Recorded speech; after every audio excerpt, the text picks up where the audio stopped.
What's up? It's Robert from Existence First, mental training for a modern world. In today's mental training, I will be assisted by the use of this prop, one of my weightlifting belts, because I want to make a point about chains.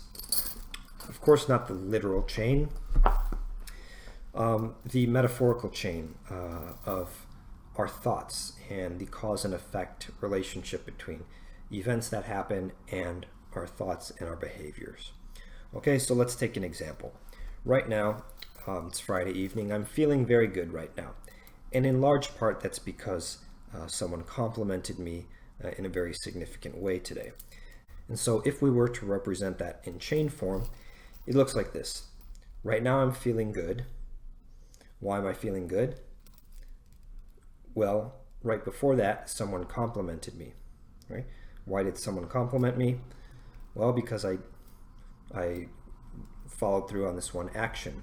Why did I follow through on it? Well, because I had the idea yesterday and I wrote myself a note to do it, right? And why did I write myself a note? Well, because I knew I wouldn't remember it unless I wrote it down. And so now you see the chain of causation building, right? But here, this last one, that's what we all want. We all want to feel good. And this last link, I'm very suspicious of, right? Because if I depend on other people to compliment me in order to feel good, then my mood is dependent on what other people do. And I'm really not thrilled about that relationship. So this link is being right now examined by me. I'm examining it and I'm saying, you know what, I don't really know if I like that link. I might want to change it up. Second example, and this one's purely hypothetical. I just made it up out of nowhere. Let's say you go to lunch and your friend offers to pay for your meal and you get offended. Well, here's you getting offended. Why is that happening? Well, it's because your friend offered to pay for you. And why does that offend you? Because you told yourself a story that when someone offers to pay for you, it means that they think you're poor or they think you can't afford it, whatever, right? And why do you think that? Why do you make that interpretation? Well, maybe when you were growing up, every time you went to lunch with your parents and your parents' friends tried to pay for them, they got offended. And so maybe you learned that behavior in childhood. And so now we have a 4-link chain, right? And this is way more insight than just saying like, oh, so-and-so said this and it made me upset, right? That's very simple-minded thinking. That's 2-chain thinking, right? Or 2-link. That's a 2-link chain, right? That's not very significant, okay? And then as you examine these chains, you'll find that some of the links in the chain are actually non-facts. For example, this concept that anytime someone offers to pay for you, it means that they're insulting you or that they think they're better than you, whatever. Like, that's not exactly true all the time. So that's a non-fact. And then you can cut out the link that is a non-fact. That's not part of reality. Okay, the last example that I'll give is the link that's most interesting to me these days. And that link is, I'm feeling a certain way today.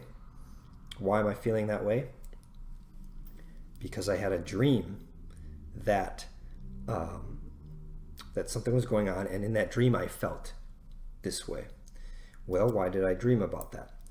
I dreamed about it because there was an event in my day that made me dream about it. And why did that event happen? Well, because I was behaving a certain way and that brought about the event. Why were you behaving that way? You're behaving that way because of your past conditioning, right? And so you see how it grows and grows. But now this is significant level insight. This is a 6 or 7 link chain. This is the standard that Homo sapiens, human beings, ought to hold themselves to. Our brains are powerful enough to perceive this. There's no need for us to be thinking at a 2-link chain level, right? This is some significant insight. This will reveal where the links are wrong, where they diverge from reality, and this will tell us more about ourselves. You know, I yearn for the day when for all human beings it becomes part of our everyday vocabulary to say, how is your 5-link chain doing? How is your 5-link chain looking? Because that is our potential. That's the level of insight we can have into what we do, why we're doing it, the conditioning that caused that, all of the false assumptions that we might make, the stories, the interpretations, the falsehoods that we carry in our minds that lead us to feel certain ways, that then lead us to act certain ways. You know, so let's hold ourselves to that standard as much as possible. Think deeply and put your existence first.